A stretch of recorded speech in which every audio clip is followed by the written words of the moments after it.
সকলোকে স্বাগতম জনাইছো এটা যথেষ্ট গুৰুত্বপূৰ্ণ খবৰ 2021 মেট্ৰিক পৰীক্ষাৰ কাৰণে যিখন আমাৰ প্ৰগ্ৰেম ইতিমধ্যে সেৱাই ঘোষণা কৰিছে আৰু এই পৰীক্ষা অনুষ্ঠিত হ'ব আমাৰ 11 তাৰিখৰ পৰা 11 মে পৰা অনুষ্ঠিত হ'ব তো আমি কি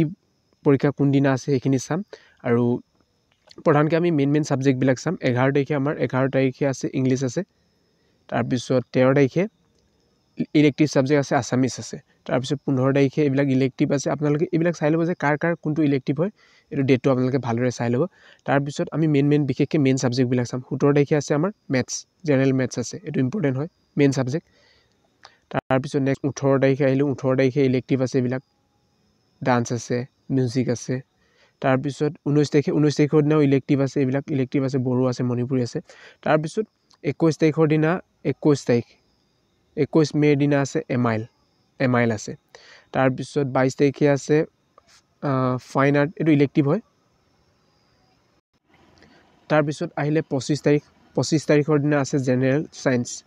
তাৰ পিছত 29 তাৰিখে আছে সোশ্যাল সায়েন্স তাৰ পিছত 31 মেত আছে হিন্দী আছে আৰবিক আছে এই ইলেক্টিভ সাবজেক্ট আছে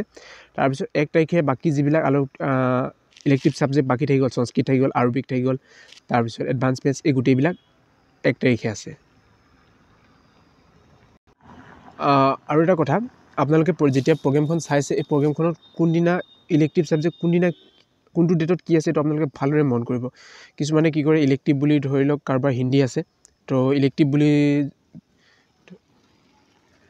হিষ্ট্ৰী বুলি ভাবি বা ইলেক্টিভ বুলি মানে যিকোনো সদায় সব গুটেইখিনি ইলেক্টিভ একেটা ডেটত আছে বুলি কিছুমানে ভাবি লয় এটো ভুল নকৰিব বেলেগ ডেটত আছে কোন দিনা কি আছে আপোনালোকে চাই ল'ব পাৰিব আৰু মই এটো ডেসক্ৰিপচনত দিছো তাত গৈ আপোনালোকে ডাউনলোড কৰি ল'ব পাৰিব